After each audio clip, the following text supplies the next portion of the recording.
महाभारत युद्ध के बाद अर्जुन की पत्नी और अभिमन्यु की माता सुभद्रा का क्या हुआ? महाभारत युद्ध के बाद सुभद्रा कहां गई? आप देख रहे हैं मिस्टीरियस हिंदू। तो चलिए अब करते हैं ज्ञान की बात। वीडियो में आगे बढ़ने से पहले चैनल को सब्सक्राइब अवश्य करें और बेल आइकन जरूर दबाएं। भगवान श्री कृष्ण और बलराम की बहन अर्जुन की पत्नी और वीर अभिमन्यु की माता सुभद्रा, जिसने महाभारत में एक महत्वपूर्ण भूमिका निभाई थी। इनके माता पिता का नाम वसुदेव और माता का नाम रोहिणी था। वसुदेव और देवकी की 8वीं संतान भगवान श्री कृष्ण का जन्म होते ही वसुदेव उन्हें रात्रि के समय गोकुल में अपने भाई नंद को सौंप आए थे। वो बदले में नंद की नवजात पुत्री को ले आए थे ताकि कंस को यह भ्रम हो सके कि उनकी 8वीं संतान एक कन्या है।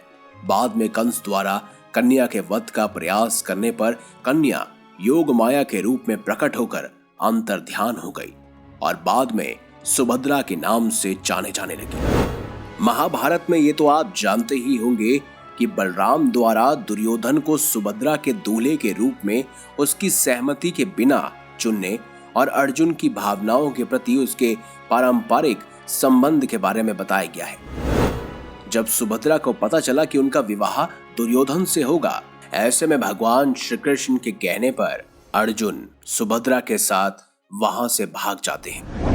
ये खबर मिलने के बाद कि सुभद्रा अर्जुन के साथ भाग गई है, उसे रथ पर सवार देखकर बलराम और अन्य यादव इस बात से नाराज थे और अर्जुन का पीछा करने का फैसला करते हैं, जिन्होंने उसे सफलतापूर्वक रोक भी लिया। लेकिन वह वापस लौटे और उन्होंने उन्हें मना लिया। अंत में बलराम सहमत होते हैं और द्वारका में अर्जुन के साथ सुभद्रा का विवाह होता है। उसके बाद उन्हें प्राप्ति होती है वीर अभिमन्यु की। लेकिन सवाल ये उठता है कि आखिर महाभारत के युद्ध के बाद सुभद्रा का क्या हुआ? वीर अभिमन्यु तो वीर गति को प्राप्त हुए, साथ ही अर्जुन कुछ वर्षों बाद ही स्वर्ग के लिए प्रस्थान कर गए। तो उसके बाद आखिर हुआ तो हुआ क्या? चलिए विस्तार से जानते हैं।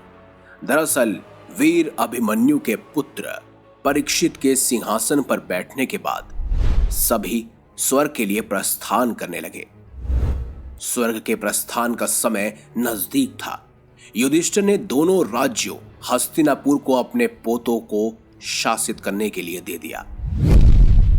महाभारत महाकाव्य में सुभद्रा की मृत्यु कैसे हुई इस बात के प्रमाण तो नहीं मिलते, लेकिन ऐसा माना जाता है कि जब पांडव द्रौपदी समेत स्वर्ग के लिए प्रस्थान कर गए थे, उसके बाद सुभद्रा और उनकी बहू यानी कि उत्तरा अपना शेष जीवन बिताने के लिए जंगल में चले गए थे।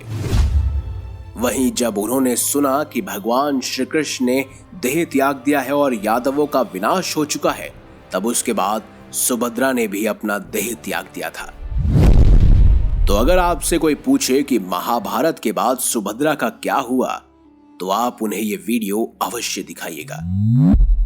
अगर आपको हमारी एक खास जानकारी ये वीडियो अच्छी लगी है तो लाइक करें, चैनल को सब्सक्राइब करें, साथ ही साथ ज्यादा से ज्यादा शेयर भी करें। देखते रहिए संपूर्ण ज्ञान का केंद्र बिंदु मिस्टीरियस हिंदू।